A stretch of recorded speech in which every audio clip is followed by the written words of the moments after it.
चाल समय दूरी पार्ट 3 में आप सबों का फिर से एक बार स्वागत है। आज मैं कुछ महत्वपूर्ण प्रश्नों के साथ फिर से आप लोगों के समक्ष हाजिर हुआ हूं। Now without delay let's start. हमारा अगला प्रश्न है, यदि एक छात्र अपने वास्तविक चाल में 3 किलोमीटर प्रति घंटे की कमी कर देता है तो वह विद्यालय 3 घंटा देर से पहुंचता है। यदि वह अपने चाल में 2 किलोमीटर प्रति घंटे की वृद्धि कर देता है तो वह 1 घंटा पहले ही पहुंच जाता है, तो उसकी चाल कितनी है। यहाँ पर 3 किलोमीटर प्रति घंटा जो है वो कमी की गई है और 2 किलोमीटर प्रति घंटा वृद्धि की गई है। इसको हम क्या करेंगे, S1 3 किलोमीटर प्रति घंटा और S2 में 2 किलोमीटर प्रति घंटा इंडिकेट करेंगे। उसके बाद T1 जो है 3 घंटा है और T2 1 घंटा।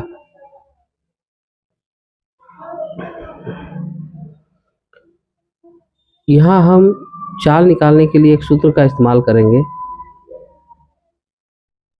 S1 into S2 into bracket में T1 प्लस T2 और बट्टा में हम एक बॉक्स लिखेंगे जिसमें हमको अब यहाँ रफ करके भरना है।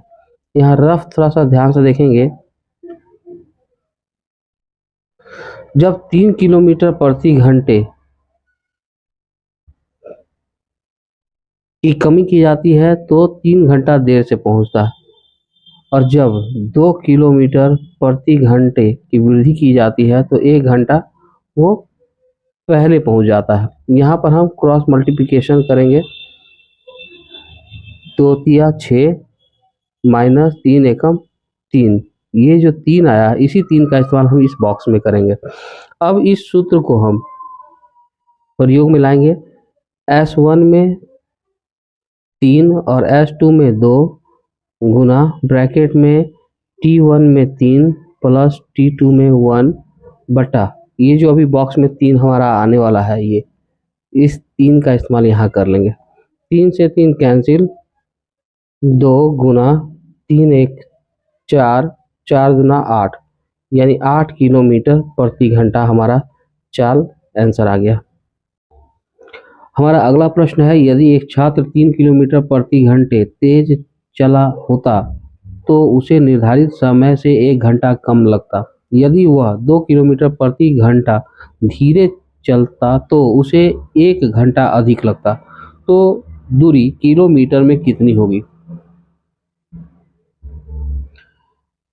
अभी हमने इससे पहले जो मैथ बनाया था बिल्कुल इसी तरह का मैथ था, लेकिन उसमें हमें चाल निकालना था, जबकि इस प्रश्न में हमें दूरी निकालना है। हम सेम उसी तरह से इस मैथ को भी बनाएंगे। सबसे पहले हम S1 में 3 किलोमीटर प्रति घंटा और S2 में 2 किलोमीटर प्रति घंटा इंडिकेट करेंगे। उसके बाद T1 1 घंटा और T2 भी हमारा जो है वो 1 घंटा है।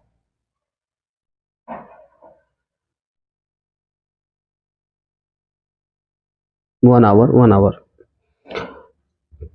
सबसे पहले हम यहाँ पर चाल का जो सूत्र अभी कुछ देर पहले हमने बताया था आपको, S1 इंटू S2, यहाँ एक बॉक्स बनाएंगे, इंटू ब्रैकेट में T1 प्लस T2।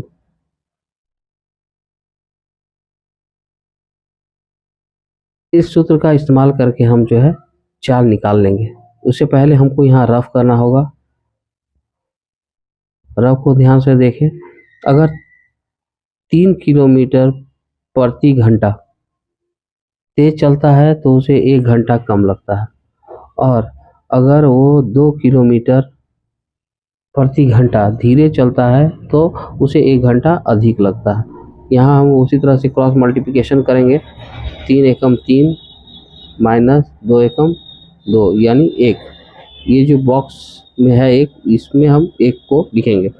अब इस सूत्र का इस्तेमाल हम करेंगे S1 में 3 गुना S2 में 2 गुना ब्रैकेट में T1 1 और T2 भी 1 है बटा ये डब्बा में जो अभी हमारा आया है 1, इस 1 का इस्तेमाल करेंगे। 3 दूना 6 गुना 2 और बटा 1 है तो उसका कोई यूज होगा नहीं, तो 6 गुना 12, ये 12 किलोमीटर प्रति घंटा ये चाल निकल गया। लेकिन यहाँ पर हमें चाल नहीं, दूरी निकालना है। तो हम क्या करेंगे, अब दूरी का जो हमारे पास एक सूत्र है उसका इस्तेमाल करेंगे। अभी हमने देखा कि चाल हमारा जो निकला वो 12 किलोमीटर प्रति घंटा, लेकिन प्रश्न में कहा गया है कि अगर वह 3 किलोमीटर प्रति घंटा तेज चलता तो जो नया चाल हमारा आएगा S1 इक्वल टू 12 प्लस 3 बराबर 15 किलोमीटर प्रति घंटा होता, और S2 अगर वो 2 किलोमीटर धीरे चलता, यानी 12 में से 2 को घटाएंगे तो 10 किलोमीटर प्रति घंटा हो जाता। इस तरह से हम 2 चाल हमारा निकल जाता। तो इसकी सहायता से हम दूरी का सूत्र लगाकर इसको हम निकाल सकते हैं। जैसे S1 into S2 equal to S1 minus S2 गुना ब्रैकेट में T1 प्लस T2। इस सूत्र को हमने पहले भी इस्तेमाल में लाया है दूरी निकालने के लिए। तो S1 में हमारा 15 गुना S2 में 10 बटा फिर 15 माइनस 10 गुना T1 में 1 घंटा था हमारा, T2 भी हमारा 1 घंटा। अब इसको कैलकुलेट करेंगे हम, 15 गुना 10 बट्टा 5 गुना 1 1 2, 5 दिया 15, 3 गुना 6, 6 का पड़ा 10 पढ़ेंगे, 6 60, यानी 60 किलोमीटर हमारा आंसर आ गया दूरी। हमारा अगला प्रश्न है, यदि कोई व्यक्ति 10 किलोमीटर प्रति घंटे की चाल से चलने के बजाय 20 किलोमीटर प्रति घंटे की चाल से चलता है तो वह इतने ही समय में 30 किलोमीटर अधिक चलता है, उसके द्वारा तय की गई वास्तविक दूरी कितनी है। प्रश्न को ध्यान से समझे कि 10 किलोमीटर प्रति घंटे की चाल से चलता है, लेकिन अगर वो 20 किलोमीटर प्रति घंटे की चाल से चलता तो वो 30 किलोमीटर अधिक चल पाता। तो सबसे पहले हम यहाँ क्या करेंगे कि चाल में अंतर निकालेंगे। चाल में अंतर 20 किलोमीटर माइनस 10 बराबर 10 किलोमीटर प्रति घंटा, और अधिक दूरी वो कितना तय करता,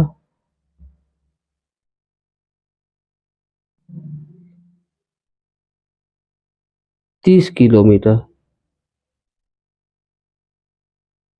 यानी हमारे पास चाल भी निकला हुआ है और दूरी भी निकला हुआ है, तो इसकी सहायता से हम समय निकाल लेंगे। तो समय का सूत्र होता है दूरी बटा चाल। दूरी हमारे पास है 30 और चाल है 10, यानी 3 घंटा। समय कितना होता, 3 घंटा। अब इसकी सहायता से हम वास्तविक दूरी भी निकाल लेंगे, क्योंकि हमारे पास चाल है दिया हुआ है। दूरी का सूत्र जो होता है चाल गुना समय होता है, और चाल हमारे पास 10 किलोमीटर प्रति घंटा है और समय 3 घंटा, तो 10 दिया 30, जो वास्तविक दूरी है वो 30 किलोमीटर है आंसर। हमारा अगला प्रश्न है, एक कार 60 किलोमीटर प्रति घंटे के स्थान पर 70 किलोमीटर प्रति घंटे की चाल से चले तो उतना ही समय में 50 किलोमीटर दूरी अधिक चलेगा, तो उसकी वास्तविक दूरी कितनी होगी। अभी कुछ देर पहले हमने इसी प्रकार के प्रश्न को बनाया है और ये प्रश्न मैं आप लोगों के लिए छोड़ रहा हूँ, ये आप खुद से बनाएंगे और इसका आंसर कितना आएगा ये आप मुझे कमेंट में बताएंगे। अब हम अगले प्रश्न पर चलते हैं।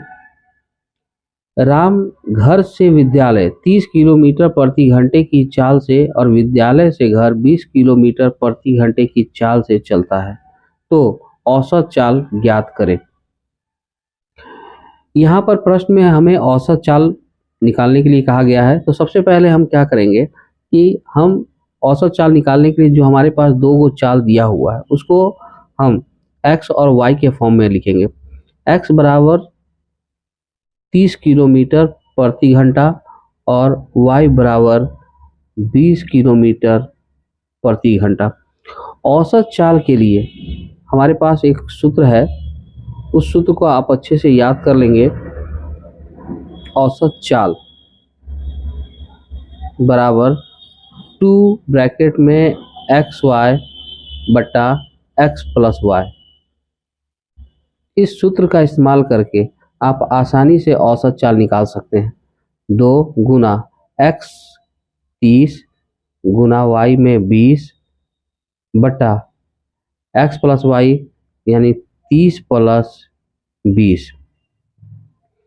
यहाँ हम क्या करेंगे, फिर से लिखेंगे 2 गुना 30 गुना 20 यानी 600, 3 दुना 6 और 2 जीरो। उसके बाद नीचे हो गया 20, 30 और 20 को जोड़ेंगे तो 50। ये 1 जीरो खत्म, 5 से 5 एकम 5 और 5 दुना 10, 12 दुना 24, यानी जो हमारा औसत चाल निकला 24 किलोमीटर प्रति घंटा आंसर। हमारा अगला प्रश्न है, सोहन 5 किलोमीटर प्रति घंटे की चाल से चलता है। प्रत्येक 1 किलोमीटर के बाद वह 5 मिनट आराम करता है। 10 किलोमीटर की दूरी तय करने में उससे कितना समय लगेगा। प्रश्न में चाल दिया हुआ है 5 किलोमीटर प्रति घंटा और दूरी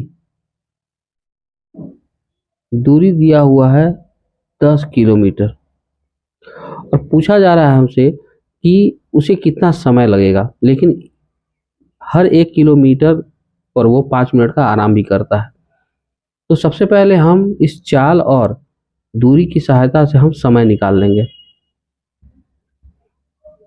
समय बराबर दूरी बटा चाल। इस सूत्र को हम लोग पहले भी जानते हैं और इसका इस्तेमाल करेंगे। दूरी में 10 और चाल हो गया 5, ये इतना घंटा। अभी इसको हम कैलकुलेट नहीं करेंगे क्योंकि ये घंटा में निकला हुआ है, तो इसको अभी हम ऐसे ही रहने देंगे क्योंकि इसको हमें मिनट में चेंज करना होगा। उसके बाद अब यहाँ कह रहा है कि हर 1 किलोमीटर पर वो 5 मिनट का समय लेता है और 10 किलोमीटर उसको चलना है। जब वो 10 किलोमीटर चलेगा तो 10 बार वो आराम करेगा, लेकिन अंत वाला जो 1 किलोमीटर बचा रहेगा उसमें जो वो आराम करेगा उसको हम कैलकुलेट नहीं करेंगे क्योंकि उस वक्त तक वो 10 किलोमीटर चल चुका होगा। इसलिए हम यहाँ लिखेंगे आराम में लगा कुल समय।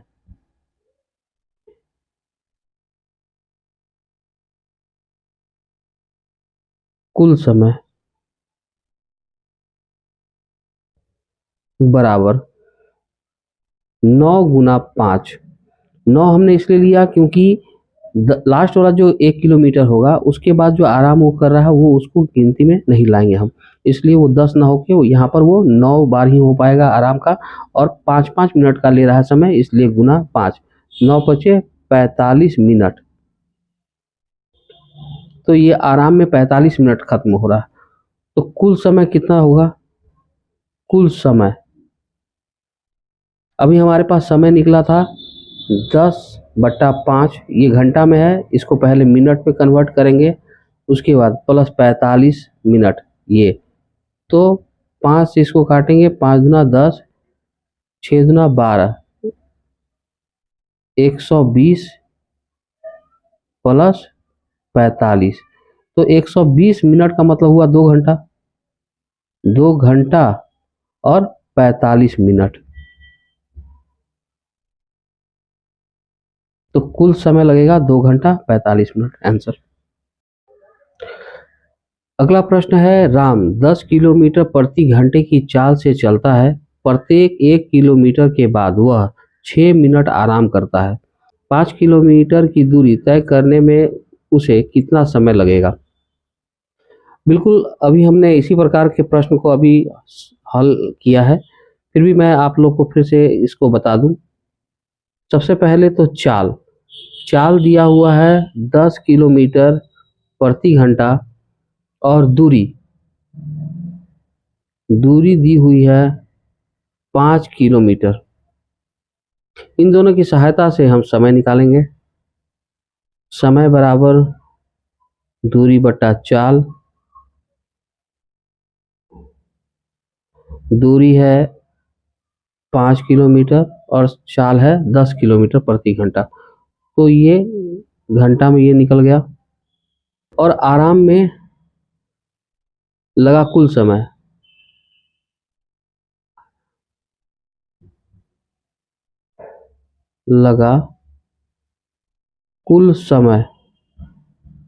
बराबर आराम में कुल समय पूरा 5 किलोमीटर की दूरी है, तो 5 बार होना चाहिए, लेकिन हम लास्ट वाले को नहीं जोड़ेंगे, मैंने पहले नहीं बताया था आपको, तो इसलिए ये 4 बार ही आराम का समय को जोड़ा जाएगा। 4 और 6 मिनट का समय ले रहा है, तो 6 चौके 24 मिनट, तो आराम में लगा समय 24 मिनट, तो कुल समय बराबर 5/10 घंटा में था, इसको मिनट में बदलेंगे, 60 से गुना करेंगे और प्लस 24, 10 छके 60, 6 पंचे 30 और प्लस 24, यानी 54 मिनट, तो टोटल समय लगा 54 मिनट, ये हमारा आंसर आ चुका है। चाल, समय, दूरी, पार्ट 2 में मैंने आपको 5 प्रश्न दिए थे, आज मैं उन्हीं 5 प्रश्नों का उत्तर बताने जा रहा हूं। आज आप उन उत्तर से अपने द्वारा बनाए गए उत्तर से मिला लें। पहला जो नंबर का आंसर है वो 160 किलोमीटर प्रति घंटा है, दूसरे का 0 मीटर, तीसरे का आंसर है 75 किलोमीटर, चौथे का 8 घंटा और पांचवे का 7.5 घंटा। आज के लिए इतना ही। अगर वीडियो अच्छी लगे तो लाइक, सब्सक्राइब और शेयर करें और प्रैक्टिस जरूर करें। फिर मिलते हैं अगले वीडियो में। धन्यवाद।